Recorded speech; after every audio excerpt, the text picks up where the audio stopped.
করার লক্ষ্যে আয়োজিত আজকের এই প্রস্তুতি সভার অত্যন্ত স্নেহাস্পদ জাতীয়তাবাদী যুবদল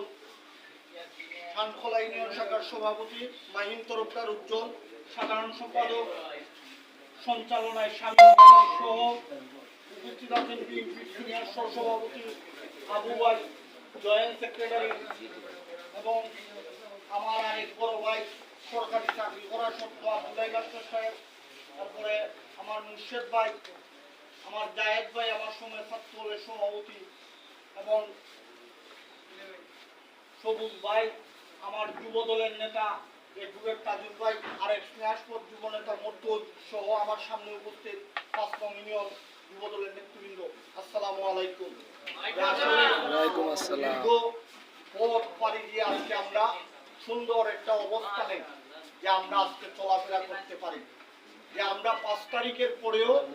যে তারেক রহমান চাইলে বিপ্লবী সরকার বা যে কোনো সরকারের প্রধান তারেক রহমান হইতে পারতেন, যে উনি বিশ্বাস করেন যে জনগণ সকল ক্ষমতার মালিক, আমাদের দখলদারিত্বে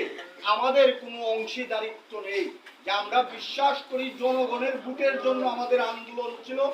আমাদের আন্দোলন কোনো গুপ্ত পথে আন্দোলন ছিল না, আমাদের আন্দোলন প্রকাশ্যে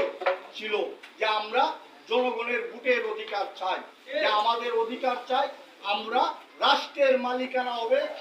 জনগণ আর কোনো কেউ না, যে এই রাষ্ট্রের মালিক জনগণ হবে, এই আশা নিয়ে আমাদের আন্দোলন। দীর্ঘ সংগ্রামে আমাদের অনেক ভাইকে আমরা হারিয়েছি, যারা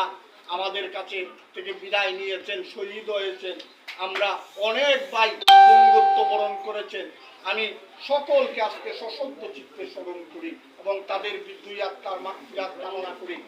আমি কথা লম্বা করব না, যেহেতু প্রস্তুতি সভা, যে ৫ নম্বর ইউনিয়ন আমাদের একটা রিক্সি ইউনিয়ন হিসাবে আমরা ধরি। কেন ধরি বিস্তারিত জনসভায় বলবো, যে এখানে গড়ের শত্রু বিভীষণ, যারা দীর্ঘদিন যে আমাদের সাথে পথ চলার মধ্য দিয়ে যাদের পথ চলা ছিল, তারা আমাদের প্রতিপক্ষ হিসাবে আজকে দাঁড়িয়েছে।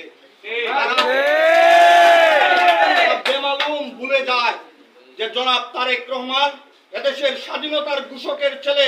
জনাব তারেক রহমান এদেশের রাষ্ট্রপতির ছেলে, জনাব তারেক রহমান দীর্ঘ গণতান্ত্রিক আন্দোলন সংগ্রামে যিনি নেতৃত্ব দিয়েছেন, আমাদের সকল প্রেরণার উৎস বেগম খালেদা জিয়ার সন্তান, যার মধ্য দিয়ে বাংলাদেশের অস্তিত্ব ছাড়া উনি আর কোনো জিনিসকে বিশ্বাস করেন না।